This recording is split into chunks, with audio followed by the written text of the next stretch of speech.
Doctor Bhangya Bhukya university of Warwick నుంచి PhD చేశారు. గోండుల చరిత్ర మీద విశేషమైన పరిశోధన చేసి roots of the periphery a history of the Gonds of Deccan India అనే పుస్తకాన్ని రాశారు. ఆక్స్ఫర్డ్ యూనివర్సిటీ ప్రెస్ ఈ పుస్తకాన్ని ప్రచురించింది. డాక్టర్ భూక్యా యూనివర్సిటీ ఆఫ్ హైదరాబాద్లో హిస్టరీ ప్రొఫెసర్గా పనిచేస్తున్నారు. ఈ ఎపిసోడ్లో తన చారిత్రక అధ్యయనాన్ని గురించి, గోండుల చరిత్ర, నేటివారి జీవన స్థితిగతుల గురించి, గోండు జాతికి చెందిన గిరిజనోద్యమ నాయకుడు కొమురం భీం జీవిత విశేషాల గురించి మాట్లాడతారు. కొమురం భీంపై రచయిత భూపాల్ గారు రాసిన పుస్తకం ఈ మధ్యనే సౌత్ సైడ్ బుక్స్ వారు forest, blood and survival, life and times of Komaram Bheem పేరుతో ప్రచురించారు. ఈ పుస్తకాన్ని ఇంగ్లీష్లోకి పిఏ కుమార్ గారు అనువదించారు. డాక్టర్ భాంగ్యా భూక్యా రాసిన roots of the periphery a history of the Gonds of Deccan India, forest, blood and survival, life and times of Komaram Bheem, ఈ రెండు పుస్తకాలని కొనడానికి షో నోట్స్లో లింక్ ఉంది.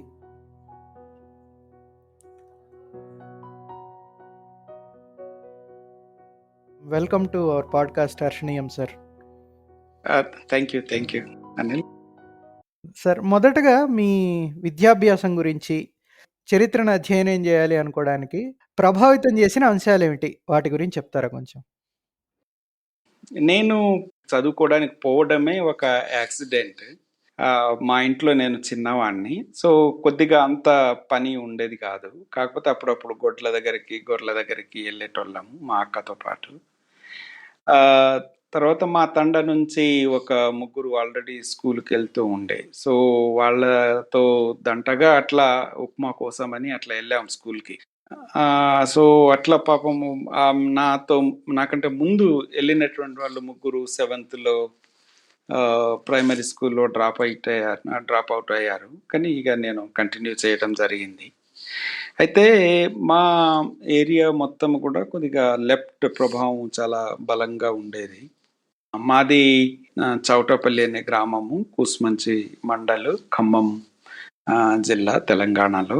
అంటే ఇది ఖమ్మం టౌన్కి యువతల ఉండేటువంటి ప్రాంతం. మనం హైదరాబాద్ నుంచి వెళ్ళేటప్పుడు ఈ ప్రాంతం అంతా కూడా బాగా లెఫ్ట్లోనే మళ్ళీ సిపిఐ, సిపిఎం, కాంగ్రెస్, మళ్ళీ ఎంఎల్, ప్రజాపంద, జనశక్తి, అన్ని గ్రూపులు పనిచేస్తుంటాయి.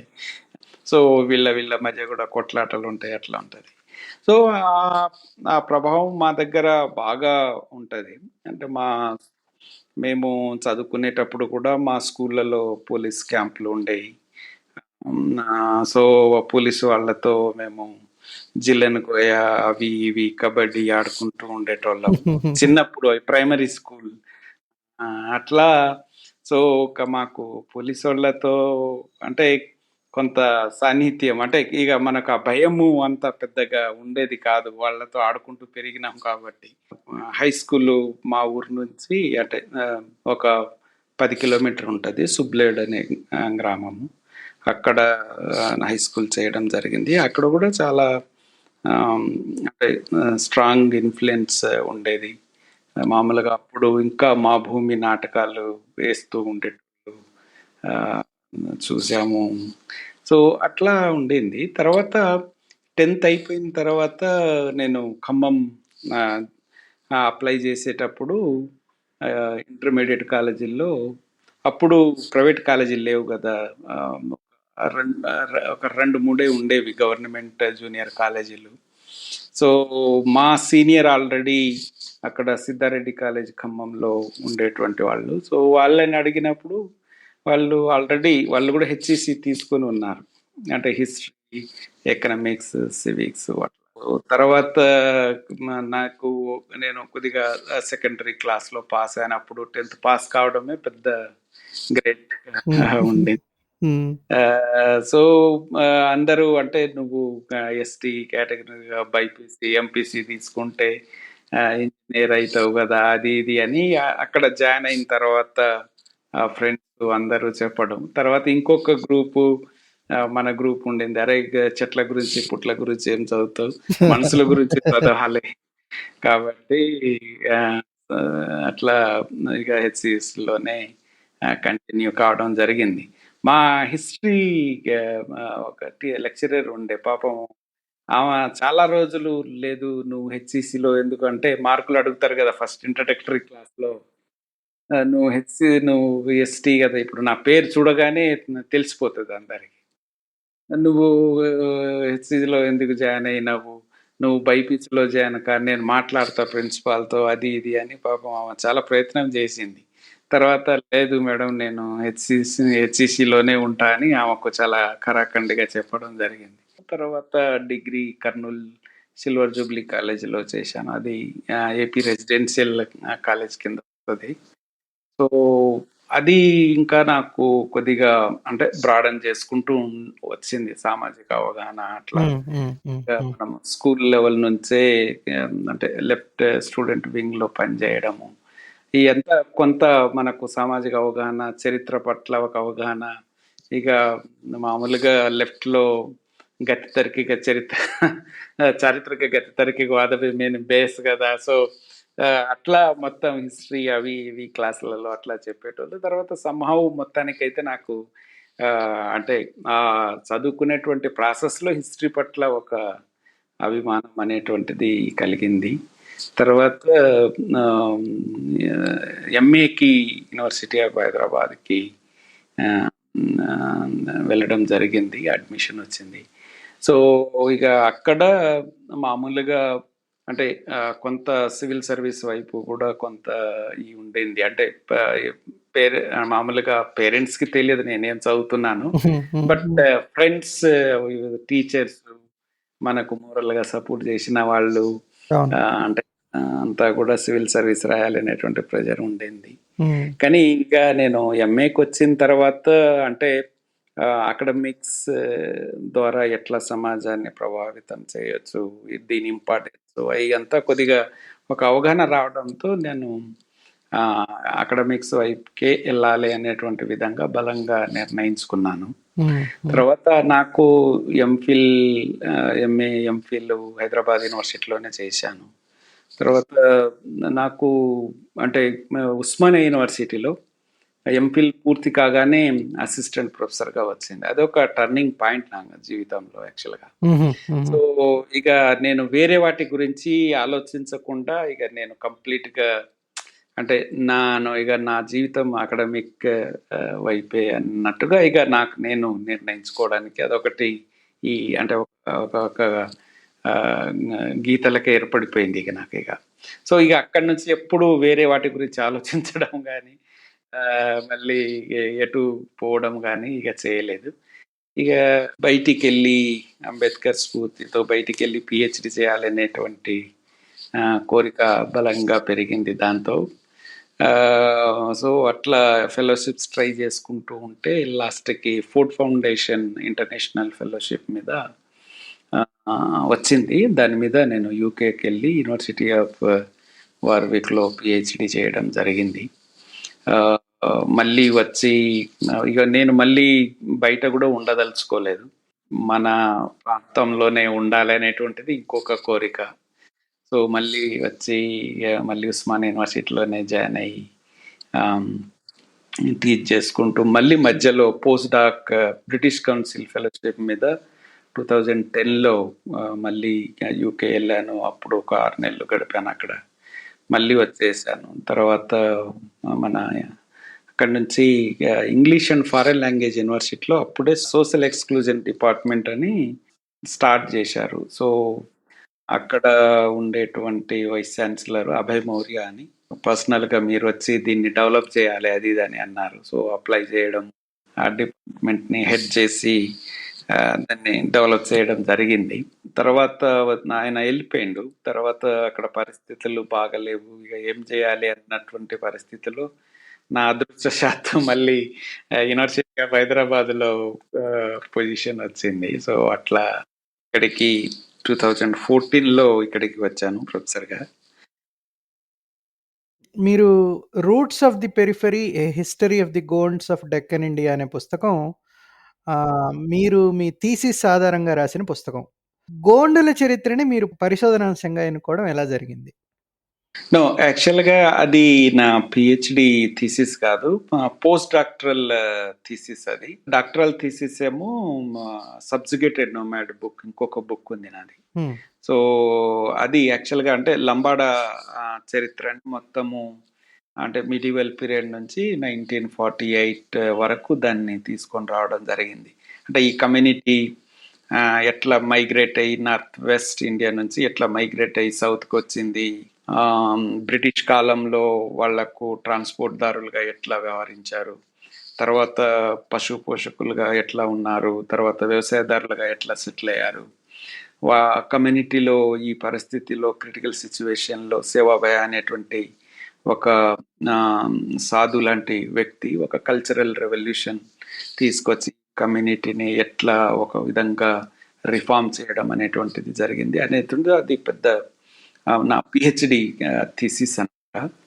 సో నేను ఇది చేస్తున్నటువంటి క్రమంలో ఓరల్ సోర్సెస్ కోసం కలెక్ట్ చేస్తున్న క్రమంలో నేను ఆదిలాబాద్ వెళ్ళడం జరిగింది. సో ఆదిలాబాద్లో నేను కొన్ని లంబాడి తండాలు తిరుగుతున్న క్రమంలో నేను కొన్ని ఫోర్ట్స్ చూశాను.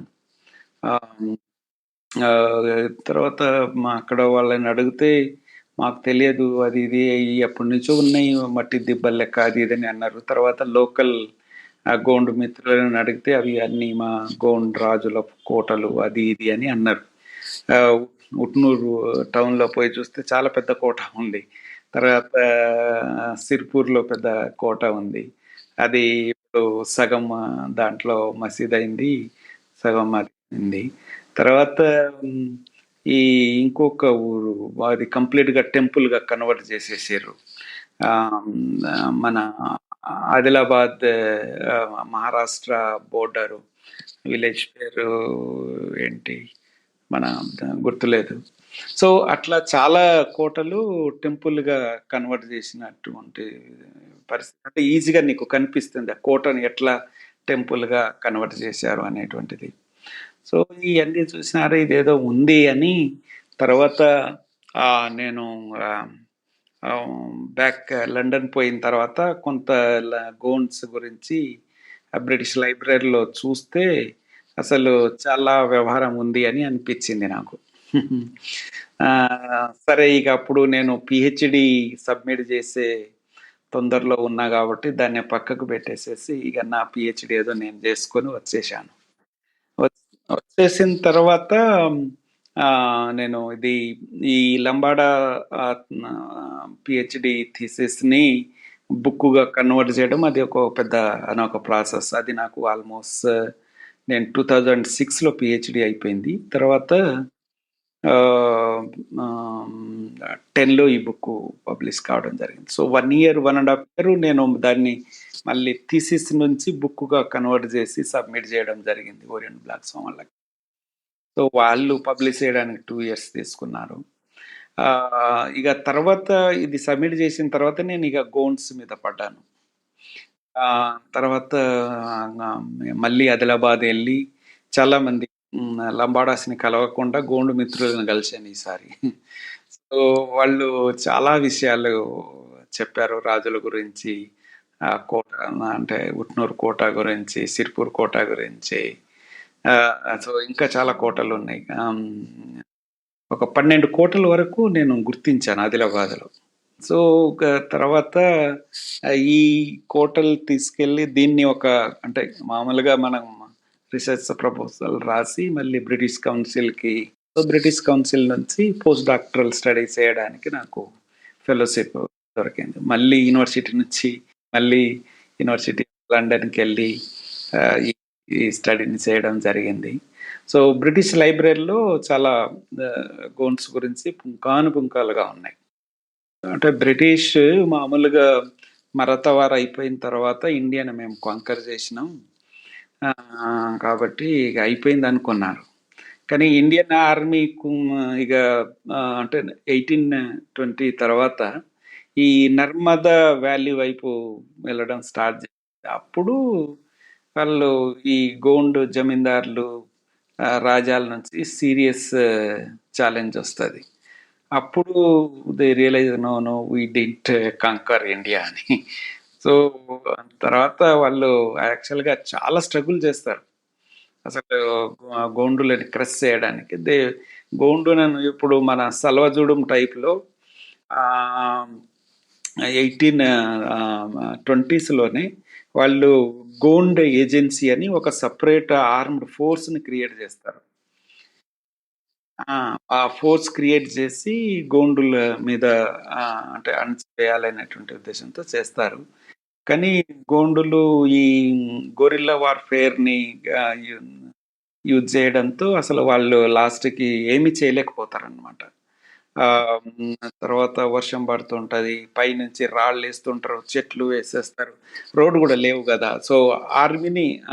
లోపటికి రానీయకుండా చేస్తారన్నమాట. అట్లా వాళ్ళు లాస్ట్‌కి ఇది ఇంపాసిబుల్ వీళ్ళని కాంకర్ చేయడం అని చెప్పి లాస్ట్‌కి మీడియేట్స్ ద్వారా వాళ్ళని డిస్కషన్‌కి పిలిపిస్తారు నాగ్‌పూర్‌కి. ఈ మన చాందా అప్పుడు ఈ ఏరియా అంతా గూడా చాందా రాజా కంట్రోల్‌లో ఉండిందనమాట. సో, చాందా రాజాని తర్వాత అక్కడ ఉన్నటువంటి రాజులందరి ఈ అంటే నర్మదా వ్యాలీ అందరు రాజాలందరినీ గూడా నాగూర్ పిలిపించి వాళ్ళతో డిస్కషన్ అయ్యి లాస్ట్‌కి మీ మీ ప్రాంతాల్లో మీ జమీందారీ హక్కులను మేము గుర్తిస్తున్నాము. కాకపోతే మాకు సమంతులుగా అట్లా ఉండేటువంటి విధంగా ఒక అగ్రీమెంట్ జరుగుతది. 1866లో సో, అట్లా వ బ్రిటిష్ స్లోగా వీళ్ళతో కొంత కాంట్రాక్ట్స్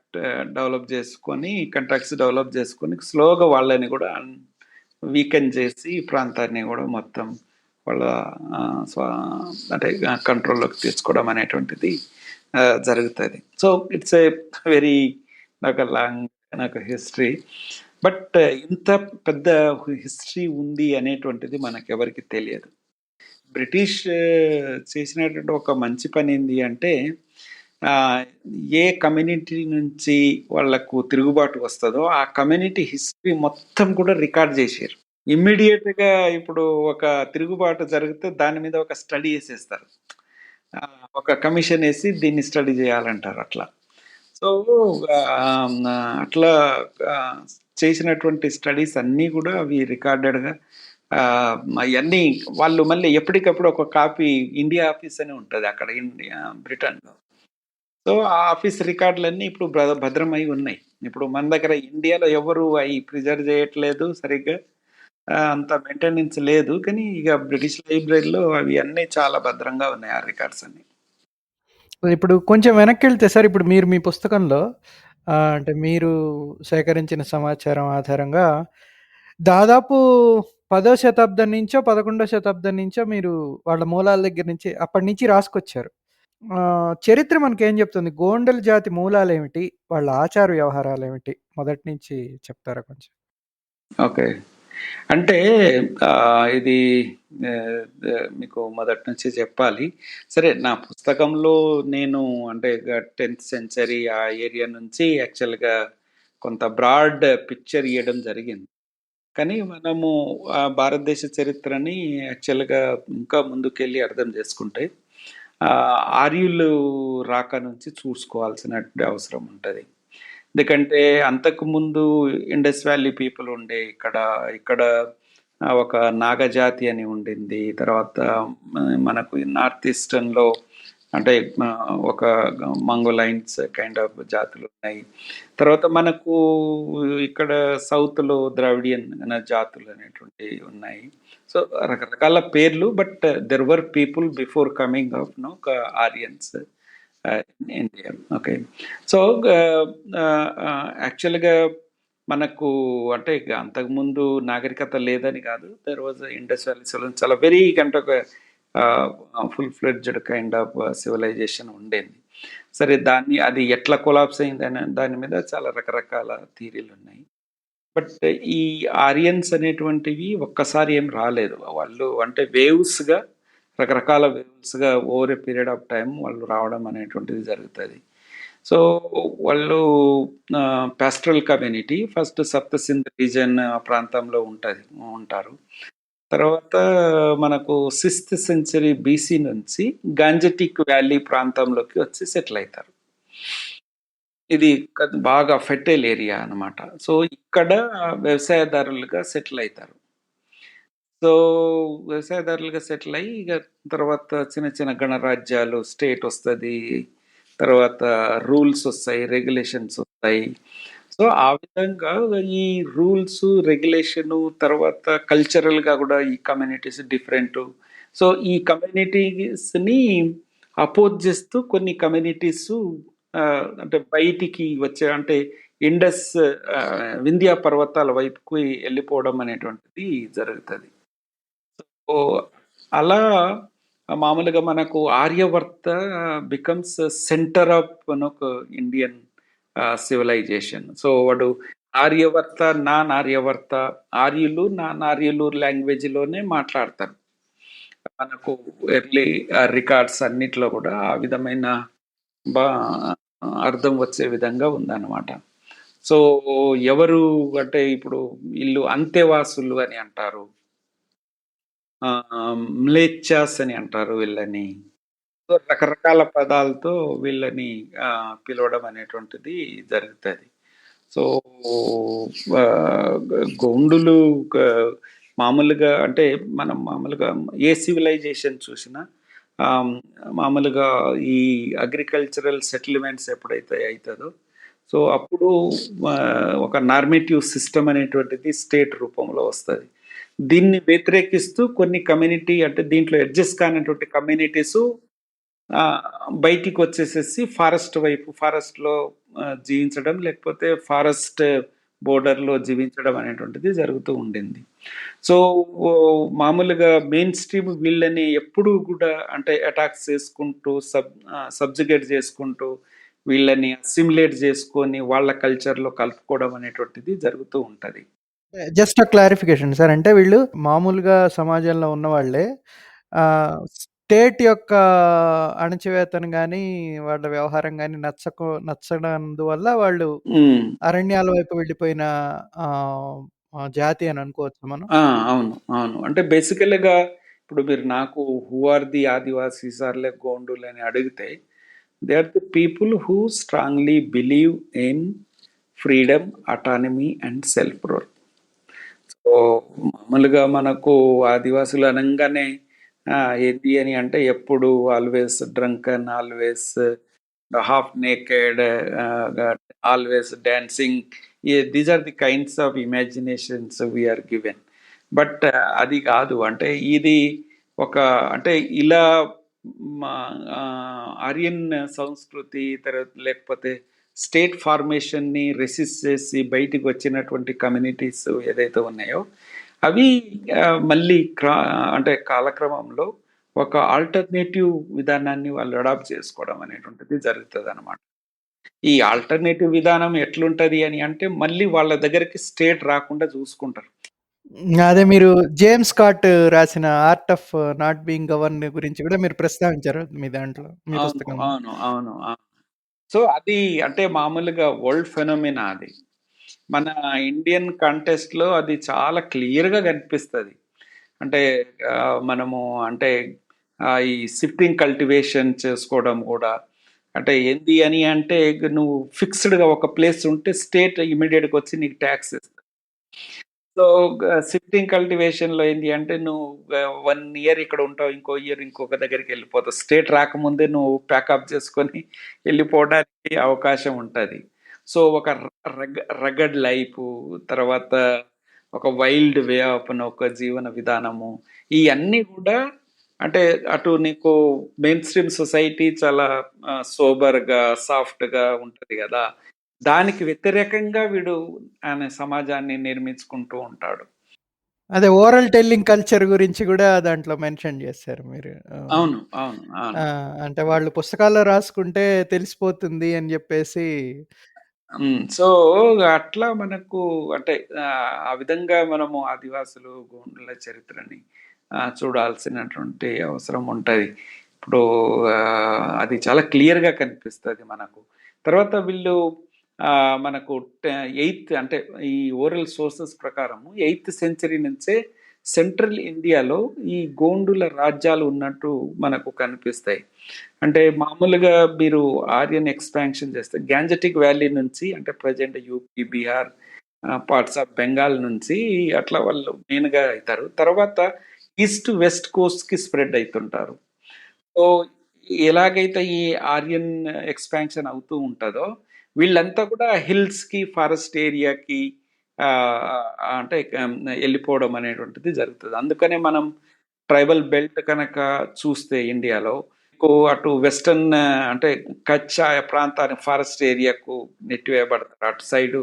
తర్వాత మొత్తం central Indian hills, Deccan plateau, ఇది ఇట్లా eastern part, Bengal, north east. So, అట్లా they are push to hills and forest. ఆ! ఆ! ఆ! అట్లా అయితుందనమాట. సో, అయితే వాళ్ళు ఫారెస్ట్ ఏరియాకు నెట్టివేయబడిన తర్వాత వాళ్ళు వాళ్ళ రాజ్యాలను స్థాపించుకున్నారు. మనకు గోండ్స్ చాలా పవర్‌ఫుల్ 4 రాజ్యాలుండేయి మిడివల్ పీరియడ్‌లో. ఈ చాందా, మన ఆదిలాబాద్ ఈ ప్రాంతం మొత్తం గూడా, పార్ట్స్ ఆఫ్ ఖమ్మం గూడా చాందా కింగ్‌డమ్ కిందనే ఉండింది. ఆహ్, కేరళ అని ఇప్పుడు విదర్భ ప్రాంతంలో, దేవగఢ్ అని ఇప్పుడు ఛత్తీస్‌గఢ్, జార్ఖండ్ ప్రాంతంలో.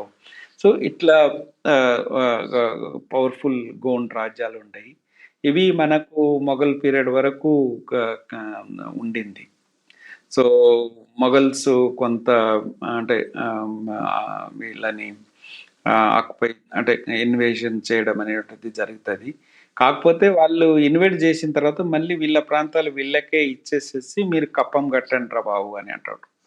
సో, అట్లా సామంత రాజులుగా ఉన్నట్టుగా కూడా మనకు ఆధారాలున్నాయి. తర్వాత ఈ గోండ్ రాజులు కూడా మొఘల్ సైన్యానికి సపోర్ట్‌గా ఎళ్ళినటువంటి ఆధారాలు కూడా ఉన్నాయి. అంటే అప్పుడు మొఘల్ చక్రవర్తులు రాజ్‌పుట్ రాజులతో పోరాడుతున్న క్రమంలో సో, అట్లా మనకు ఆధారాలున్నాయి. వీళ్ళు అక్కడ సైన్యం సపోర్ట్ చేసినట్టు. తర్వాత అంతకుముందు మనం పేర్లు చూస్తే గూడా ఈ చాందా రాజులది నేను చూశాను.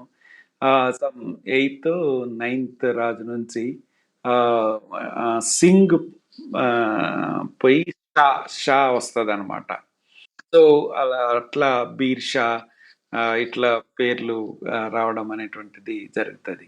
అంటే మనము జనరల్‌గా ఆదివాసులు కంప్లీట్‌గా ఐసోలేషన్‌లో ఉన్నారు. స్టేట్‌కి, సభ్య సమాజానికి దూరంగా ఉన్నారు. సంబంధం లేదు అన్నట్టుగా మనము అంటే మామూలుగా జనరల్‌గా పాపులర్ ఇమాజినేషను. బట్ ఈ కమ్యూనిటీసు చాలా ఇంటెన్స్‌గా మెయిన్ స్ట్రీమ్ సొసైటీతో ఇంటరాక్ట్ అవుతూ ఉంటది. చాలా రకాలైన ట్రేడ్ ట్రాన్సాక్షన్స్ జరిగినట్టు మనకు ఆధారాలున్నాయి. ముఖ్యంగా ఈ నొమాడిక్ కమ్యూనిటీస్ అయితే అంటే పాస్టరల్ కమ్యూనిటీస్ బంజారాసు, లంబాడాసు, కుర్మాసు, గొల్లాసు వీళ్ళు అంటే క్యాటిల్స్‌ని అక్కడ మేపుకోవడానికి ఫారెస్ట్‌కెళ్ళడం, వాళ్ళతో ఇంటరాక్షన్ కావడము. తర్వాత ఈ పెడ్లర్ ట్రేడింగ్ గ్రూప్స్ ఉంటాయి చాలా మంది. అంటే మనకు అంత తెలుగు ఏరియాలో పూసలోళ్ళని అంటాం. సో, వాళ్ళు చాలా సామాన్లు ఆహ్, అడవుల్లోకి తీసుకెళ్ళి వాళ్ళకమ్మి అక్కడి నుంచి అంటే ప్రొడక్ట్స్ మెయిన్ స్ట్రీమ్‌లోకి తీసుకొని రావడము. అట్లా జరుగుతూ ఉంటది. అయితే ఈ ట్రాన్సాక్షను, తర్వాత ఈ పొలిటికల్ సంబంధాలు ఇయన్నీ కూడా ఒక స్ట్రాటజిక్‌గా మెయింటైన్ చేస్తారు. ఆహ్, ఈ సంబంధాలను ఆహ్, ఆహ్, పెట్టుకుంటూనే వాళ్ళ ఉనికిని వాళ్ళు కాపాడుకునేటువంటి ప్రయత్నాలు కూడా చేస్తారన్నమాట. అంటే వాళ్ళు ఎక్కడ కూడా కంప్లీట్‌గా అంటే మెయిన్ స్ట్రీమ్‌లో కలిసిపోవడానికి సిద్ధంగా ఉండరనమాట. చాలా ఆహ్, వాళ్ళ అసర్షన్ అనేటువంటిది మనకు మిడివల్ పీరియడ్ నుంచి కనిపిస్తది. అయితే కొన్ని కమ్యూనిటీస్ ముఖ్యంగా ఇప్పుడు ఈ రాజ్‌పూట్ ట్రైబ్స్ ఉన్నాయి. రాజ్‌పూట్ తెగలు ఇప్పుడు ఏదైతే క్షత్రియ అని వాళ్ళు క్లెయిమ్ అయన్నీ కూడా బేసికల్‌గా ట్రైబల్ గ్రూప్స్. కాస్ట్ గ్రూప్‌గా అంటే ఈ పొలిటికల్ పవర్ క్యాప్చర్ చేసుకొని అవి క్రమంగా కులాల విధంగా అయిపోవడం అనేటువంటిది జరుగుతది. కానీ సమ్‌హౌ మనకు సెంట్రల్ ఇండియాలో ఆ పరిణామం జరగలేదు. వీళ్ళు చాలా బలంగా అసర్ట్ చేసుకోవడం అనేటువంటిది జరుగుతది. హ్మ్. ఇప్పుడు వీళ్ళ పరిపాలనా విధానం అంటే గవర్నెన్స్ అనేది ఎట్లా ఉండింది సార్ వీళ్ళది గోండులది? అంటే మనకు గవర్నెన్స్ విచిత్రం ఏమైంది అంటే, ఈ రికార్డ్స్ మనకు ఏమీ లేవు. అంటే ఇప్పుడు ఇయన్నీ గూడా మనకు అంటే ఒకటేంది అంటే గోండు స్క్రిప్ట్ ఉండింది అనేటువంటిది ఒకటి ఉంది. అది ఇంకా దాని మీద కంప్లీట్ పరిశోధనలు కాలేదు. ఇంకా చాలా పరిశోధనలు చేయాల్సినటువంటి అవసరం ఉంది. అయితే ఆ రికార్డ్స్ అవి ఎట్లా మెయింటైన్ చేశారు అనేటువంటిది, ఆ రికార్డులకు ఏమైంది అనేటువంటిది దాని మీద రీసెర్చ్ చేయాల్సినది ఉంది. నేను మామూలుగా అన్నీ ఇంగ్లీష్ రికార్డ్సే, అంటే ఇది బ్రిటిష్ వాళ్ళు కలెక్ట్ చేసిన డేటా ఆధారంగా నేను పుస్తకం రాయడం జరిగింది. సో నేను రాసిన దాంట్లో అయితే వాళ్ళు చెప్పడం అయితే ఇక్కడ చాలా బలమైన అడ్మినిస్ట్రేటివ్ సిస్టమ్ ఉండింది. ల్యాండ్ డెవలప్‌మెంట్ చాలా జరిగింది. ట్యాంక్స్ కట్టించారు. అంటే చాలా మనకు ఈ ఏరియాలో పెద్ద పెద్ద చెరువులు తవ్వించినట్టు మనకు ఆధారాలు కలోనియల్ పీరియడ్‌లో దొరుకుతాయన్నమాట. అయన్నీ రికార్డ్ చేశారు వాళ్ళు. సో, అంతవరకు మాత్రమే తెలుస్తుంది మనకు. బట్ మనము తర్వాత దీని కంటిన్యూషన్‌గా చూస్తే మామూలుగా కింద అంటే ముకాసిస్ అని ఉంటారు. అది విలేజ్ లెవెల్ మన పటేల్ టైప్‌లో ఉంటారనమాట. వీళ్ళ పైన మళ్ళీ ఒక జమీందార్ టైపు ఇంకొక వ్యక్తి ఉంటారు. వాళ్ళ పైన కింగ్ ఉంటాడు. ఒక మూడంచెల పద్ధతి అయితే ఉండింది. సో, ఆ విధంగా మామూలుగా అంటే రాజకుటుంబాలే మీడియేటరీగా ఉంటారు. వాళ్ళ కింద ముకాసిస్ ఉంటారు. ముకాసిస్ వీళ్ళు పొలిటికల్, రిలీజియస్ హెడ్స్‌గా గూడా ఉంటారన్నమాట. సో, అట్లా వాళ్ళు అడ్మినిస్ట్రేషన్ చేసుకోవడం అనేటువంటిది జరుగుతది. అంటే ఇప్పుడు బ్రిటిష్ వాళ్ళు కూడా వాళ్ళని పూర్తిగా సబ్జుగేట్ చేయలేకపోయారు. బ్రిటిష్ వాళ్ళొచ్చేదాకా ఏ రాజులు కూడా బయట రాజులు మరాఠాలు గాని, ఇంకొకరు ఆ! గాని వీళ్ళకి వీళ్ళు సెల్ఫ్ గవర్నెన్స్‌లోనే ఉన్నారు అవును. అవును. అప్పటిదాకా. అవును. అంటే ఒక మొఘల్స్ తర్వాత యాక్చువల్‌గా ఈ మరాఠాసు అంటే బాన్స్లాస్ అంటాం, నాగ్‌పూర్ ప్రాంతాన్ని పరిపాలించిన. అది మరాఠా రాజుల్లో ఒక గ్రూప్ అన్నమాట. అంటే శివాజీ చచ్చిపోయిన తర్వాత వాళ్ళు 5 హౌసెస్‌గా డివైడ్ అయిపోతారు. పీష్వాస్ పూనాలో ఉంటారు. తర్వాత గైక్వాడ్స్, హాల్కార్స్, తర్వాత సింధియాస్, తర్వాత బాన్స్లాస్ అని. సో బాన్స్లాస్ నాగ్పూర్ సెంటర్‌గా పరిపాలిస్తారు. సో వీళ్ళు ఈ ప్రాంతం మొత్తం కూడా వాళ్ళ కంట్రోల్‌లోకి తెచ్చుకోవడం జరుగుతది. అంటే మనకు 1756 వరకు చాందాలో రాజు ఉండేటువంటి వాడు. చాందా ఫోర్ట్. సో అంటే మరాఠాస్ ఓడించినప్పటికీ వాళ్ళకు సమంతులుగా ఉండేటువంటి వాళ్ళు. సో ఎప్పుడైతే ఈ 1820లో బాన్స్లాస్‌ని బ్రిటిషర్స్ ఓడించారో ఈ ప్రాంతం అంతా కూడా ఆటోమేటిక్‌గా వాళ్ళ చేతిలోకి వెళ్ళిపోతదన్నమాట, బ్రిటిష్ చేతిలోకి. సో తర్వాత మళ్ళీ బ్రిటిష్ ఆర్మీ వచ్చినప్పుడు ఇక వాళ్ళతో అంతకుముందు చెప్పాను కదా! ఎన్‌కౌంటర్ కావడం, బ్రిటిష్‌లు చాలా స్ట్రగుల్ చేయడము. తర్వాత లాస్ట్‌కి వాళ్ళతో ఒక అగ్రీమెంట్ మీద బ్రిటిష్ సామ్రాజ్యంలో వాళ్ళు కూడా మనం నిజాం ఎట్లా కలిసిపోయాడు, ఆ విధంగా వీళ్ళు కూడా కలిసిపోవడం జరుగుతది. ఇప్పుడు మీరు చేసిన రిసెర్చ్ హ్మ్. ఈ ఆదిలాబాద్ ప్రాంతంలో ఉండే గోండుల మీద, ఆ రాజ్యంలో మీదే కదా మీరు ఆ! చేసింది? ఆ! దాని గురించే మీరు హ్మ్. వివరాలు హ్మ్. సేకరించారు. ఆ! మీరు రాసిన దాంట్లో బ్రిటిష్ వాళ్ళొచ్చేదాకా ఒక దశ కింద తీసుకోవచ్చు. హ్మ్. తర్వాత బ్రిటిష్ వాళ్ళ కాలంలో ఏమైంది, నిజాం కాలంలో ఏమైంది అనేది రెండో దశ. హ్మ్. మూడో దశ ఇప్పుడు ప్రస్తుతం దాని తర్వాత ఏమైంది, అంటే మనకు స్వాతంత్రం వచ్చిన తర్వాత ఏమైంది, నిజాం వెళ్ళిపోయిన తర్వాత ఏమైంది అనేది మూడో దశ కింద రాశారు మీరు. హ్మ్. బ్రిటిష్ వాళ్ళ వల్ల వచ్చిన మార్పులు గాని, హ్మ్. నిజాం కాలంలో ఎట్లున్నారు ఇది చెప్తారా మీరు? ఓకే. ఓకే. అంటే బేసికల్‌గా ఆదివాసీ కమ్యూనిటీలకు state is the biggest enemy. అంటే ఇంపీరియల్ అని ఒక స్టేట్స్. వాళ్ళ స్టేట్స్ వాళ్ళు ఉండింది. కానీ ఆహ్, ఈ బ్రిటిష్ కాలంలో బ్రిటిష్‌కి ప్రీ బ్రిటిష్ ఏరియాకు ఒక చిన్న డిమార్కేషన్ ఉంది. మనకు ప్రీ బ్రిటిష్ ఏరియాలో ఏందంటే కింగ్ ఉండేటోడు. ఎవరినైనా చిన్న చిన్న రాజ్యాలను జయించిన తర్వాత మళ్ళీ వాళ్ళకే మళ్ళీ అధికారం ఇచ్చి, "అరే భయ్! నువ్వు కొద్దిగా మాకు కప్పం చెల్లిస్తే చాలు" అన్నట్టుగా ఒక అండర్‌స్టాండింగ్ ఉంటది. సో, అక్కడ అంటే ఢిల్లీలో చక్రవర్తి వీక్ అయినప్పుడు మళ్ళీ వీడు ఇండిపెండెంట్ డిక్లేర్ చేసుకోవడము, కప్పము చెల్లించకుండా ఎగగొట్టడము అయన్నీ చేస్తూ ఉంటారు జిమ్మికులు. ముఖ్యంగా మన డక్కన్ రాజులు.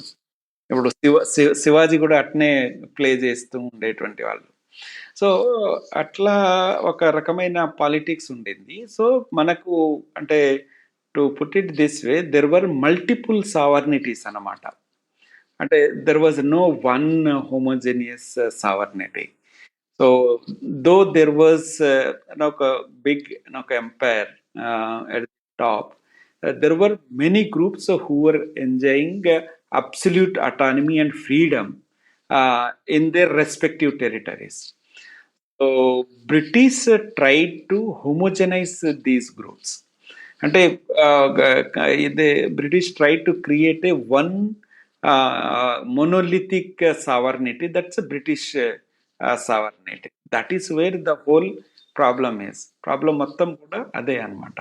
సో, ఈ వివిధ రకాలైనటువంటి పవర్ ఎంజాయ్ చేస్తున్నటువంటి లోకల్ గ్రూప్స్ ఏదైతే ఉన్నాయో, ఈ గ్రూప్స్ అన్నిటిని కూడా వీకెన్ చేసి వీడు పవర్ చెలాయించడం స్టార్ట్ చేశాడు. సో, దాంతో ఈ గ్రూప్స్ అన్నీ కూడా వీకెన్ అయిపోయి, అంటే ఆల్మోస్ట్ ఒక రూలింగ్ పొజిషన్లో ఉన్నటువంటి కమ్యూనిటీస్ వ్యవసాయదారులుగా, నార్మల్ వ్యవసాయదారులుగా అయిపోయినటువంటి ఒక పరిస్థితి మనకు కలోనియల్ పీరియడ్లో కనిపిస్తుంది. సో, తర్వాత మీన్స్ అంటే ఈ ప్రాంతము ఆదిలాబాద్ అంటే చాందా డైనాసిటీని సెంటర్ చేసుకుని నేను రీసెర్చ్ చేయడం జరిగింది. ఇప్పుడు అంటే Gadchiroli district, present Chanda district, Adilabad district, ఇది అంతా కూడా ఒక గోండ్ రాజు కిందికి ఉండింది అనమాట. సో, మరాఠాస్ అంటే ఈ వార్ అయిన తర్వాత అంటే ఈ ఆదిలాబాద్ ప్రాంతము నిజాం సుబా అంటే డక్కన్ సుబా కింద ఉండింది. సో, అట్లా అది నిజాం కిందకి వచ్చేస్తుంది. బట్ రాజురా కూడా మామూలుగా ఆదిలాబాద్ డిస్టిక్లో భాగంగానే ఉండింది. తర్వాత ఈ లింగ్విస్టిక్ బైఫర్గేషన్లో అది మహారాష్ట్ర ప్రాంతానికి వెళ్ళిపోవడం అనేటువంటిది జరుగుతుంది అనమాట. అంటే బేరార్ డిస్ట్రిక్ట్స్ అని అంటాం, అది కూడా నిజాం కిందనే ఉండేది అనమాట. మనకు మళ్ళీ బ్రిటిష్కి నిజాంకి పెద్దగా ఏమి తేడా లేదు. సో, బ్రిటిష్ ప్రాంతంలో ఏ రూల్స్ ఉండినాయో సేమ్ రూల్స్ నిజాం రాజ్యంలో కూడా ఉండిందనమాట. అంటే Nizam was force to implement British rules, acts అవన్నీ కూడా. కొమురం భీము జీవితం ఎలా మొదలైంది? అసలు నిజాంకి ఆయనకి మధ్యలో ఉండే కాన్ఫ్లిక్ట్ ఏమిటి? దీని గురించి కొంచెం వివరంగా చెప్తారా? కొమురం భీము గురించి కొంచెం మొదటి నుంచి మొదలుపెట్టి కొంచెం వివరంగా. అంటే మనకు ఈ ఆదిలాబాద్ ప్రాంతం మొత్తం కూడా యాక్చువల్గా అంటే అన్డివైడెడ్ ఆదిలాబాద్ డిస్ట్రిక్ట్ మొత్తం కూడా, తర్వాత పార్ట్స్ ఆఫ్ మన వరంగల్, ఖమ్మం కొన్ని ప్రాంతాలు కూడా గోండు ఆధిపత్యంలో ఉండింది.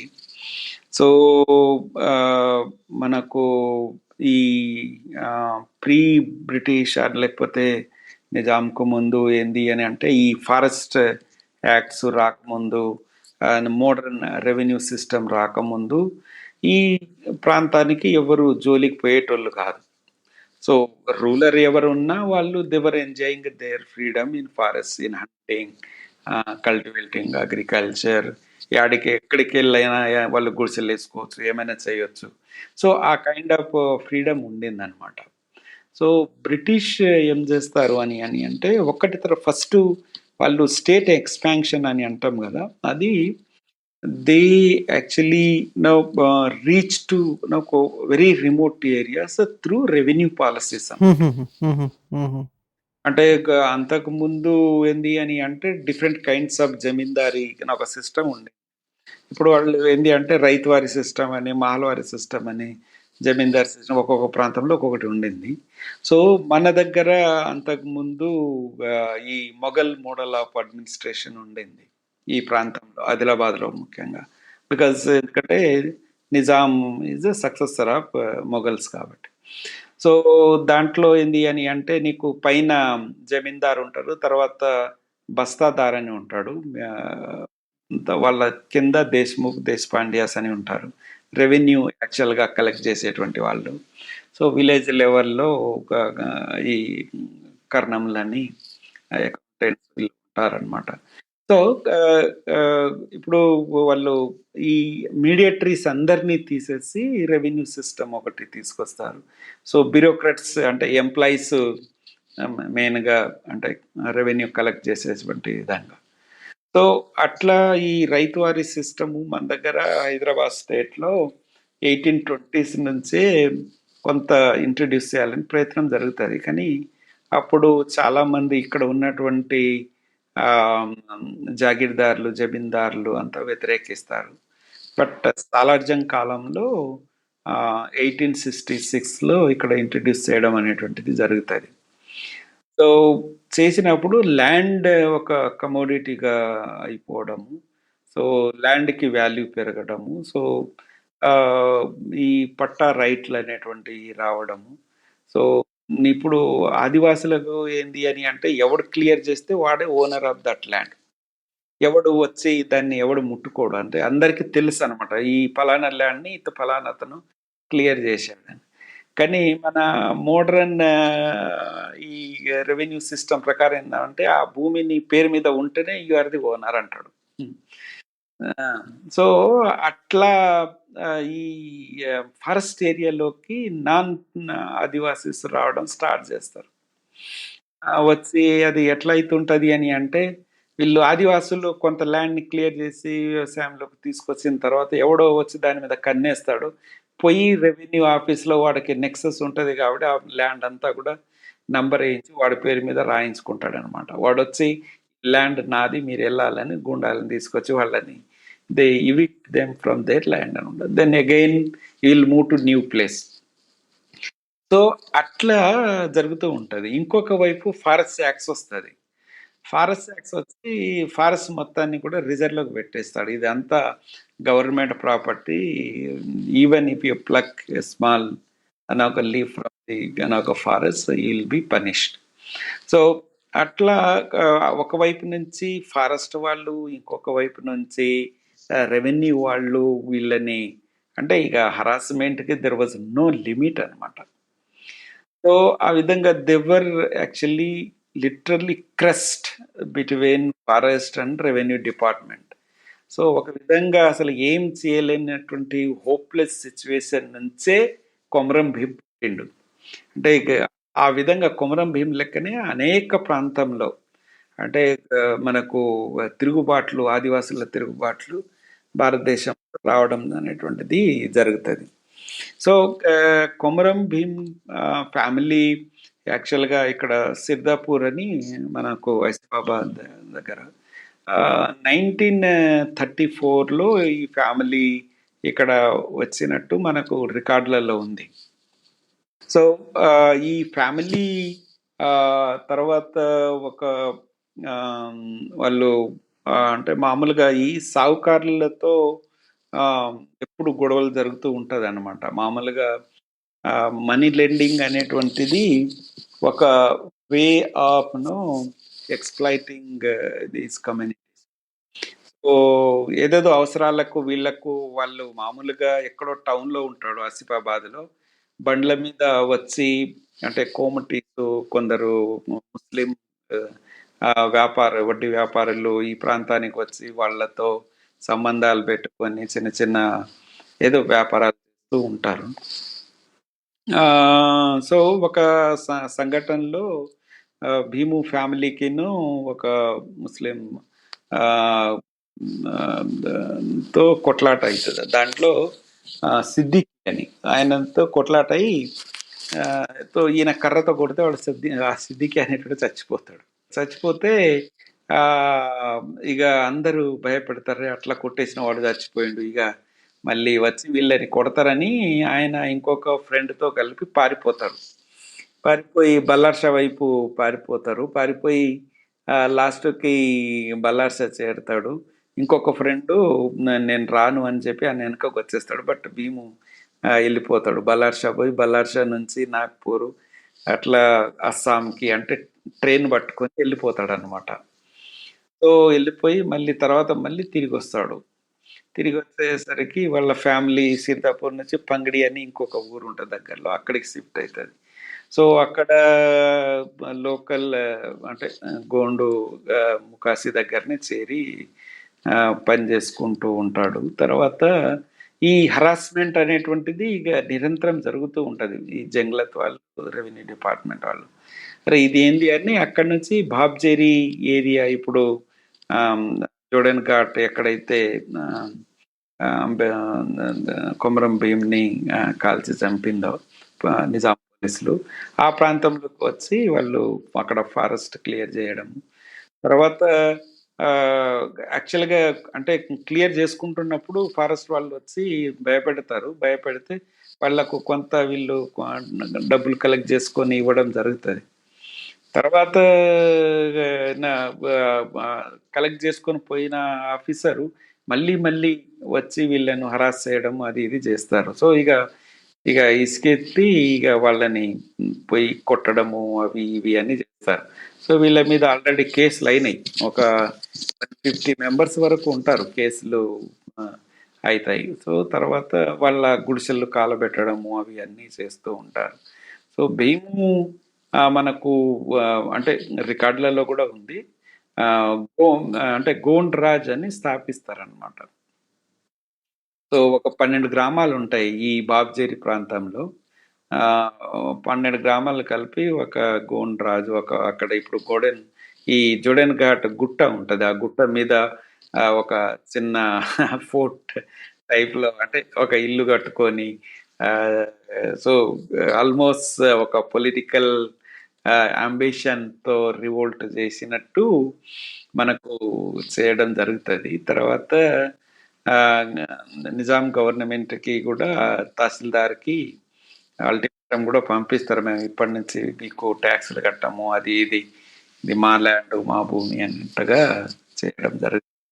అంటే ఒక ట్రూ స్పిరిట్ ఆఫ్ జమీన్ జంగల్ అనేటువంటిది చాలా బలంగా ఎక్స్ప్రెస్ చేస్తూ కొమరం భీం అసెట్ చేయడం అనుకోవడం అనేది జరుగుతుంది. సో ఇది చూసి ఎంఆర్ఓలు, తర్వాత తహసీల్దార్లు, తర్వాత పోలీస్ ఆఫీసర్ ఒక డిఎస్పి ఉంటాడు. సో చాలా నెగటివ్గా రిపోర్ట్ పంపిస్తారు నిజాం గవర్నమెంట్కి. ఎందుకంటే కొమరం భీం పొలిటికల్ మూవ్మెంట్ చేస్తున్నాడు, is creating havoc in Asifabad had completely gone his control అన్నట్టుగా పిక్చర్ ఇస్తారనమాట. అప్పుడు ఆదిలాబాద్ నుంచి ఒక పెద్ద ఫోర్స్ వస్తుంది, 100 ఆర్మ్డ్ ఫోర్స్తో ఈ ప్రాంతానికి వచ్చి భీము మీద అటాక్ చేయడానికి ప్రయత్నం చేస్తారు. ఈ భీముది పెద్ద రాజకీయ కుట్రగా అవుతుంది అనేటువంటిది వాళ్ళు రికార్డ్ చేయడం జరుగుతుంది. సో ఈ తహసీల్దార్ రిపోర్ట్ బేస్ చేసుకొని ఆదిలాబాద్ నుంచి పెద్ద ఫోర్స్ వస్తుంది. ఆ ఫోర్స్ వచ్చి వీళ్ళు ఈ బాబ్జేరి ప్రాంతంలో ఉండేటువంటి ప్రాంతంలో అటాక్ చేయడం స్టార్ట్ చేస్తారు.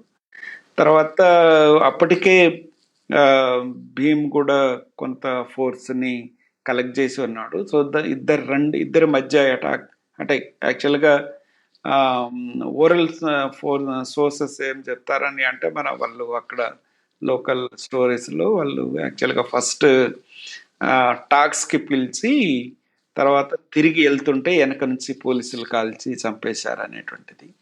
బట్ మొత్తానికి అఫీషియల్ డాక్యుమెంట్లో అయితే ఎన్కౌంటర్ జరిగింది. ఎన్కౌంటర్లో 13 మంది చచ్చిపోయారు, చాలా మందికి గాయాలైనాయి, అది ఇది అనేటువంటిది రాశారు. So that happened on 10th September 1940. So వాళ్ళు మామూలుగా ఏంది దేని ప్రకారం అంటే మామూలుగా మనము ఆ, దసరాకు ముందు ఉండే పౌర్ణమి రోజు పెద్దలకు పెడతారన్నమాట. సో దాని ప్రకారం వాళ్ళు చేసుకుంటున్నారు. సో సమ్వేర్ యాక్చువల్గా బిఫోర్ సెప్టెంబర్ ఇది. సో నేను ఒకసారి అక్కడ ఉండే గోండు మిత్రులకు లేదు లేదు ఇది యాక్చువల్ డేట్ వర్ధంతి ఇది అని అంటే, ఇది లేదు లేదు మేము పెద్దలకు పెట్టేటువంటి ఆచారం ప్రకారం ఆ డేట్నే చేస్తామని, ఆ డేట్ గవర్నమెంట్ కూడా ఆ డేట్ రోజే అక్కడ మరి వర్ధంతి కార్యక్రమాలు చేయడం అనేటువంటిది జరుగుతూ ఉంది. యా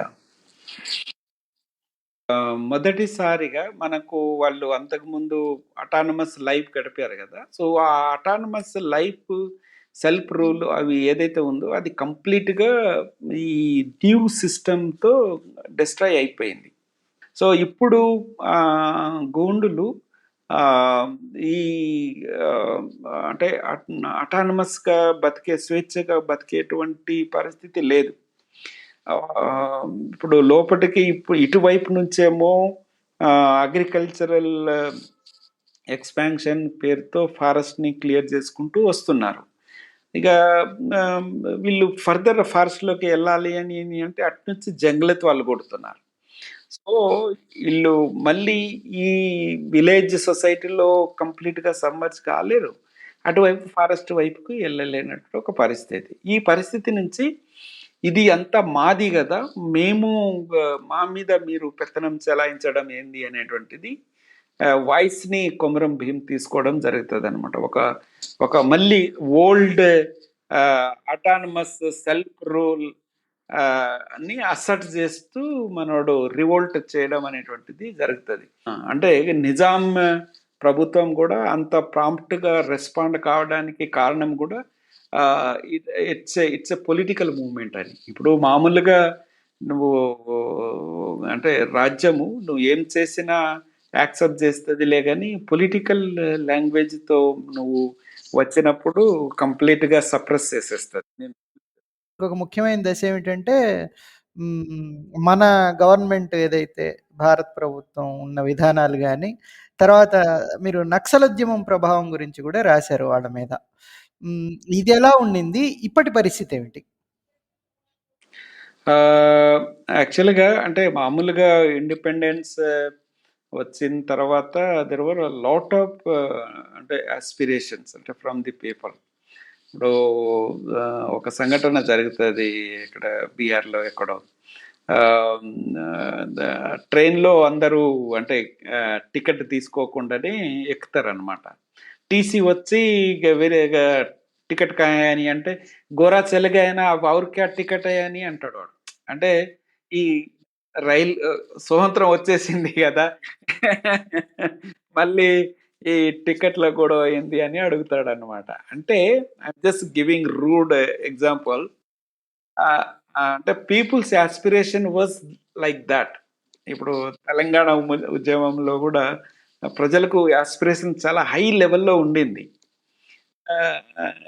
కానీ మామూలుగా అవి అన్నీ ఫుల్ఫిల్ అయ్యేటువంటి పరిస్థితి లేదు. సో అట్లానే మనకు కానీ ప్రజలు కూడా చాలా ఓపిక ఉంటుంది. సో మనకు 47 స్వతంత్రం వచ్చింది, తర్వాత 51లో రిపబ్లికన్ గవర్నమెంట్ ఫామ్ కావడం, 50లో రిపబ్లికన్ గవర్నమెంట్ ఫామ్ కావడము, తర్వాత వీళ్ళు ఒక 20 సంవత్సరాలు నీకు 70s వరకు కొత్త గవర్నమెంట్కి కొంత అవకాశం ఇచ్చిర్రు ప్రజలు.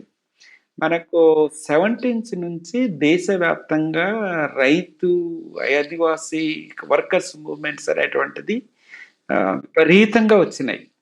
సరే సోషలిస్ట్ భావజాలాలు, లెఫ్ట్ అంటే మార్క్సిస్ట్ భావజాలాలు, కొన్ని మావోయిస్ట్ భావజాలాలతో వచ్చినాయి. కానీ ఇవి అన్నీ కూడా ప్రజలు అంటే స్వతంత్రం అప్పుడు ఏ ఆస్పిరేషన్ కోసం వాళ్ళు పోరాటం చేశారో ఆ ఆస్పిరేషన్స్ ఫుల్ఫిల్ కాలేదు అనేటువంటిది ఒక నేపథ్యంలోనే ఈ ఉద్యమాలన్నీ వచ్చినాయని అట్లా చూడాల్సినటువంటి అవసరం ఉంటుంది.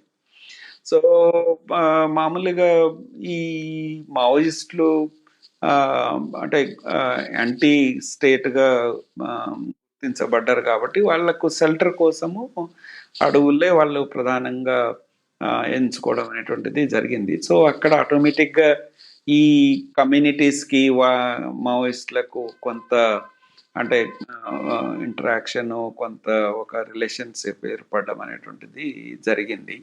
సో, చాలామంది రిక్రూట్ కూడా లోపటయ్యారు. సో, అది ఎంతవరకు వాళ్ళకు న్యాయం చేసింది ఏంది అనంటే అది వేరే విషయం. అయితే కొంత చైతన్యము, కొంత అవేర్‌నెస్ వాళ్ళ హక్కుల పట్ల రావడం అయితే జరిగింది. బట్ కానీ స్టేటు విపరీతంగా వీళ్ళపైన రిప్రెషన్ చేయడంతో ఈ క్రమంలో చాలామంది అంటే ఇన్ఫార్మర్ పేరుతో నక్సలైట్లు చంపేశారు. మీరు సానుభూతి పరులని పోలీసులు చంపేశారు. సో అట్లా రెండు వైపుల నుంచి యాక్చువల్గా ఆదివాసులే నష్టపోయారు, గోండులే నష్టపోయారు అనేది నా అండర్స్టాండింగ్. సో మేలు కంటే నష్టమే ఎక్కువ జరిగింది. ఆ, సరే, కొంత ఈ భయంతో కొంత ఆదివాసులు అంటే భూములు వదిలి వెళ్ళిపోవడము అవి కొంత జరిగింది. బట్ చాలా ప్రాణ నష్టం మాత్రం ఎక్కువగా జరిగింది మాత్రం ఆదివాసులకే జరిగింది. అదైతే వాస్తవం. తర్వాత మనకు అంటే ఇప్పుడు మావోయిస్ట్ మూవ్మెంట్ మనము మొత్తంగా చూసినప్పుడు it is not Adivasi centric movement. అంటే ఏదో సరే, మనకు వాళ్ళు పొలిటికల్ హక్కుల కోసం పోరాటం చేస్తున్నామని అంటారు కానీ ఆ పొలిటికల్ ఆర్టికులేషన్లో Adivasi Adivasis were consider on par with any other present ఒక కమ్యూనిటీ. ఓకే. సో ఆ విధంగా మనకు ఆదివాసులకు కూడా పెద్దగా ఈ మూమెంట్ ద్వారా ఏమి జరిగిందని చెప్పడానికి కూడా ఏమీ లేదు. తర్వాత ఈ పేరుతో డెవలప్మెంట్ జరగకపోవడం ఈ ప్రాంతంలో అన్నీ ఉన్నాయి. కరెంట్ సిచ్యువేషన్ అని అంటే ఇప్పుడు బేసికల్గా ఆదివాసీల క్వశ్చన్ ఏదైతే ఉందో అది పొలిటికల్ క్వశ్చన్. అంటే వాళ్ళు పోరాటం చేస్తున్నది రాజకీయ హక్కుల కోసం. రాజకీయ హక్కులు అంటే ఏంది అని అంటే వాళ్ళ గ్రామం పైన, వాళ్ళ గ్రామం ప్రాంతంలో ఉండేటువంటి భూముల పైన, అడవుల పైన హక్కులు కావాలి, స్వయం పాలన కావాలని వాళ్ళు కోరుకుంటున్నారు. సో స్టేట్ ఏంది అని అంటే ఈ స్వయం పాలన ఇవ్వము, కానీ మీకు డెవలప్మెంట్ కోసం డెవలప్మెంట్ స్కీమ్లు ఇస్తాము, గొర్రెల లోన్లు ఇస్తాము, బర్రెల లోన్లు ఇస్తాము, అవి అన్నీ స్కీమ్స్ ఇస్తాము, స్కూల్స్ కట్టిస్తాము, మీ పిల్లలకి డెవలప్ చేస్తాము అంటున్నారు వాళ్ళు. కానీ వాళ్ళు అడుగుతున్నది వేరు. సో మామూలుగా మోడర్న్ స్టేట్ ఏంది అని అంటే it doesn't recognise political rights of the community. అది మన దేశంలోనే మరీ దుర్మార్గంగా ఉంది. అంటే నేను లాస్ట్ ఇయర్ అమెరికాలో ఉన్నాను. అక్కడ కొన్ని నేటివ్ అమెరికన్ అంటే రిజర్వేషన్స్ అంటారు. మనం ఇక్కడ ఏజెన్సీ అంటాం కదా, అక్కడ రిజర్వేషన్స్ అంటారు. ఆ రిజర్వేషన్స్ కొన్ని విజిట్ చేయడం జరిగింది. అక్కడ వాళ్ళు ఈ కమ్యూనిటీస్కి వాళ్ళ ప్రాంతాల మీద కంప్లీట్ హక్కులు ఇచ్చారు. వాళ్ళు they are running their own government. వాళ్ళ వాళ్ళ బ్యాంకులు ఉన్నాయి, వాళ్ళ హాస్పిటల్స్ ఉన్నాయి, వాళ్ళ స్కూల్స్ ఉన్నాయి. అంటే government just act as a nodal agency అనమాట. అంటే కొంత ఫైనాన్షియల్ సపోర్ట్, ఫెడరల్ గవర్నమెంట్ కొంత సపోర్ట్ చేయడము అది అంతా ఉంటుంది. సో అంటే ఆర్మీ అది అంతా కూడా అంటే ఫెడరల్ గవర్నమెంట్ అంతా చూసుకుంటుంది. So just like any other states, ఇప్పుడు ఒక 51 స్టేట్స్ ఉన్నాయి అమెరికా. సో అలానే ఇవి కూడా ఒక ప్యారలల్, ఒక స్మాల్ స్టేట్ టైప్లో నడుపుకుంటూ ఉంటారు వాళ్ళు. సో అట్లా కంప్లీట్ హక్కులు ఉన్నాయి. మనకు కెనడాలో అట్లానే ఉంది, ఆస్ట్రేలియాలో అట్నే ఉంది. ఇప్పుడు కెనడాలో ఆస్ట్రేలియాలో వాళ్ళు ప్యారలల్ అంటే ఇండిజినస్ పీపుల్ పార్లమెంట్ కూడా నడుపుకుంటున్నారు. అంటే వాళ్ళ శాసనాలు వాళ్ళే తయారు చేసుకునేటువంటి ఒక పరిస్థితి కూడా క్రియేట్ చేసింది. సరే, మనకు ఇండియాలో ఏంది అని అంటే we have a long colonisation history. అంటే ఆర్యుల కాడ నుంచి మనం స్టార్ట్ చేస్తే 2000 సంవత్సరాల చరిత్ర ఇది. ఇప్పుడు అక్కడ colonisation just 4-5 years, 400-500 years of colonisation. So అక్కడ లైన్ అంటే ఇండిజినియస్ తర్వాత కాలనిస్ట్ లైన్ చాలా క్లియర్గా కనిపిస్తూ ఉంటుంది. ఇప్పుడు మనము అక్కడ ఏ పబ్లిక్ ఇన్స్టిట్యూషన్, నేను చాలా యూనివర్సిటీకి వెళ్ళాను. వాళ్ళు యూనివర్సిటీ ఎంట్రన్స్లోనే బిల్డింగ్ దగ్గర వీ హ్యావ్ బిల్ట్ దిస్ ఒక university on the land of so and so tribe. అంటే ఈ యూనివర్సిటీ ఫలానా ట్రైబ్స్ ల్యాండ్ మీద కట్టి ఉన్నాము అని వాడు అక్నాలెడ్జ్ చేస్తాడు అనమాట. సో అన్ఫార్చునేట్ థింగ్ ఏంటంటే మన ఇండియన్ గవర్నమెంట్ది కనీసం ఈ దేశంలో ఇండిజినియస్ కమ్యూనిటీస్ ఉన్నాయని కూడా గుర్తించట్లేదు. ఇప్పుడు ఐక్యరాజ్య సమితి ఇండిజినియస్ పీపుల్స్ రైట్స్ డే అని డిక్లేర్ చేసింది కదా 2009. సో అప్పుడు ఆ సమావేశాలప్పుడు అన్ని దేశాలు వాళ్ళ వాళ్ళ ప్రాంతంలో ఉండేటువంటి ఇండిజినియస్ కమ్యూనిటీస్ని గుర్తించాయి. కానీ మన ఇండియన్ గవర్నమెంట్ ఇంకా రికగ్నైజ్ చేయలేదు. అంటే మా దగ్గర ఇండిజినియస్ కమ్యూనిటీసే లేవు అనేటువంటి విధంగా బొగ్గడం అనేది జరుగుతుంది. సో నేను చెప్పేది ఏంటి అంటే బేసికల్గా communities have some collective rights over their local resources. వాళ్ళు ఏదో ఒక సపరేట్ దేశం కావాలని అడగట్లేదు కదా. వాళ్ళ గ్రామం పైన మాకు హక్కులు కావాలి అంటున్నారు వాళ్ళు.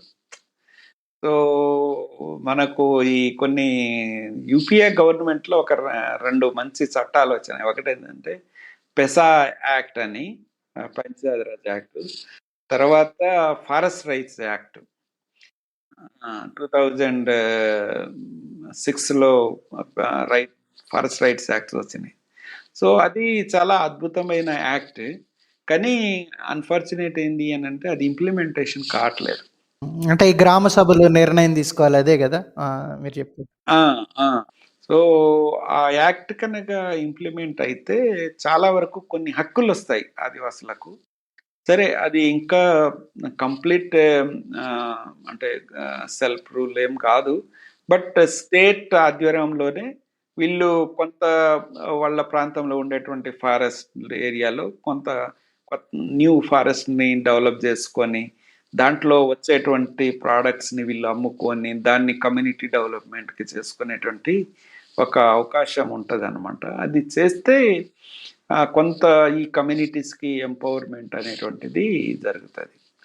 మనకు ఇది ఒక ఎస్టీ అనే కాదు, ఎస్సీ బీసీ కమ్యూనిటీస్కి ప్రభుత్వం చేస్తున్నటువంటి వెల్ఫేర్ స్కీమ్స్ ఏదైతే ఉన్నాయో అవి కేవలము ప్యాచ్ వర్క్ లెక్కనే ఉంటున్నాయి. కానీ వాళ్ళు అంటే కంప్లీట్గా ఈ కమ్యూనిటీస్ ఇండిపెండెంట్గా డెవలప్ అయ్యేటువంటి విధంగా అయితే లేవు. అంటే ఏదో అప్పటికప్పుడు అంటే ఏ రోజుకు ఆ రోజు ఏదో వాళ్ళకి అవసరమయ్యేటువంటి విధంగానే చేస్తున్నాం. ఒక లాంగ్ టర్మ్ స్ట్రాటజీ అంటూ లేదు గవర్నమెంట్కి. అంటే ఇప్పుడు చాలా బీసీ కమ్యూనిటీస్ ఉన్నాయి, చాలా ఒక ఇండిపెండెంట్గా వాళ్ళ వాళ్ళ ప్రొఫెషన్స్ని డెవలప్ చేసుకొని దాని ద్వారా ఇప్పుడు వస్తున్నటువంటి మోడర్న్ క్యాపిటలిజం కార్పొరేటిజంలో వాళ్ళంతటా వాళ్ళు నిలబడేటువంటి విధంగా మనము సిచ్యువేషన్ని క్రియేట్ చేయట్లేదు. అంటే ఇది అంతా కూడా వన్ వే డెవలప్మెంట్ అవుతుంది కానీ అన్ని కమ్యూనిటీస్ని ఈ డెవలప్మెంట్లో భాగం చేసేటువంటి విధంగా జరగట్లేదు. ఇప్పుడు that is how our development is going on. Yeah, ఇప్పుడు ప్రస్తుతం ఏంటి సార్ మీ రీసెర్చ్ ఏరియా? అంటే మీరు ఇప్పుడు యాక్చువల్గా ఆదివాసీ డెవలప్మెంట్ గురించే చేస్తున్నాను. ఇప్పుడు నేను ఇంతవరకు వాళ్ళ చరిత్రని రికార్డ్ చేసే ప్రయత్నం చేశాను. కానీ ఎక్కడికి పోయినా ఇప్పుడు ఏంది అంటే వాళ్ళు పాపం అంటే రిప్రజెంటేషన్ ఇస్తారు. అంటే మనం ఏదో పెద్ద సార్ అనుకొని అట్లా చే చేస్తూ ఉంటారు. అది నాకు చాలా బాధిస్తుంటది. వాళ్ళకి ఎంత చెప్పినా నేను మామూలుగా రిసర్చర్‌ని, నేను మీ సమస్యల్ని చెప్పగలను గానీ వాటిని సాల్వ్ చేయలేను. అది ఇది అని ఎంత చెప్పినా వాళ్ళకి అర్థం కాదు. ఇక సరే అని తీసుకుంటూ ఉంటాను. సో, దీన్ని అంటే ఎక్కడ అంటే మామూలుగా గవర్నమెంట్ రికార్డులు గనక చూస్తే నీకు అసలు అలాట్ చేసిన డబ్బులు అంటే స్పెండ్ చేసినటువంటి డబ్బులు గనక మనం చూస్తే అసలు అంటే అది నిజంగా వీళ్ళ పైన కనుక ఖర్చు చేసి ఉంటే అసలు అద్భుతంగా ఉండేది డెవలప్మెంట్. మనకు దరిద్రం ఏంది అని అంటే ఇంకా అంటే we are not able to provide a safe drinking water to our people after this 75 years of అమృత ఉత్సవం ఏదో అంటున్నారు కదా. After 75 years of independence we are not able to provide safe water to your citizen. What kind of country is this అంటే and what happened to those development means money allotted for development of these communities. So I mean there is no proper system. ఒక ఊర్లో ఒక గూడెంలో మూడో 4 బోరింగ్లు కొట్టినారు. తర్వాత 4 ఉన్నాయి కానీ ఇంకా నీళ్లు లేవు అని చెప్తున్నారు. నేను అడిగితే ఈ ఏంది ఇక్కడ ఇక్కడ ఇక్కడ ఇక్కడ 4 ఎక్కడికి పోయినా బోరింగ్ ఉన్నది. ఏందిరా అని అంటే ఫస్ట్ ఇది కొట్టిరు సార్, ఇది చెడిపోయిన తర్వాత మళ్ళీ కంప్లైంట్ ఇస్తే వాళ్ళు వచ్చి ఇంకొక బోరింగ్ వేశారు, ఇట్లా ఇట్లా ఇట్లా 4 వచ్చినాయి అంటున్నారు. అంటే మనకు అంటే నీకు కొత్తది కావాలంటే ఇస్తారు కానీ పాత దాన్ని రిపేర్ చేసేటువంటి సిస్టమ్ లేదు. చాలా గుడాల్లో స్కూల్స్ లేవు. So education is of course the another area. It's horrible system. So అట్లా సో ఇప్పుడు నేనేం చేస్తున్నా అని అంటే ఇది డెవలప్మెంట్ ఒక ఆల్ ఇండియా స్టడీగా చేసుకొని చేస్తున్నాడు. అంటే వేర్ ఇస్ ద ప్రాబ్లం అనేటువంటిది. సో నా హైపోథెసిస్ ఏంది అని అంటే can there be development without political rights? అంటే రాజకీయ హక్కులు లేకుండా అభివృద్ధి ఉంటుందా? అంటే నా అంటే అజంప్షన్ ఏంది అంటే డెవలప్మెంట్ అనేటువంటిది రాజకీయ హక్కుల్ని కలుపుకుంటూ ఉండాలి. అది కూడా రాజకీయ హక్కులు కూడా ఒక భాగంగా ఉండాలి డెవలప్మెంట్లో. ఈ నా ప్రపోజిషన్ అన్నమాట. అది లాస్ట్ ఇయర్ అక్కడ అమెరికాలో ఉన్నప్పుడు దీని మీద కొంత థియరిటికల్ హైపోథెసిస్ కొంత డెవలప్ చేశాను. ఇప్పుడు దాని మీద అంటే ఇంపెరికల్ డేటా కలెక్ట్ చేయాల్సి ఉంటుంది. చేసి ఇది కూడా ఒక పుస్తకంగా తీసుకురావాలనేటువంటి చిన్న మోనోగ్రాఫ్ అంటే జనరల్ రీడర్కి. Very nice sir. Thank you for your time. Thank you very much and I wish you all the best. Thank you.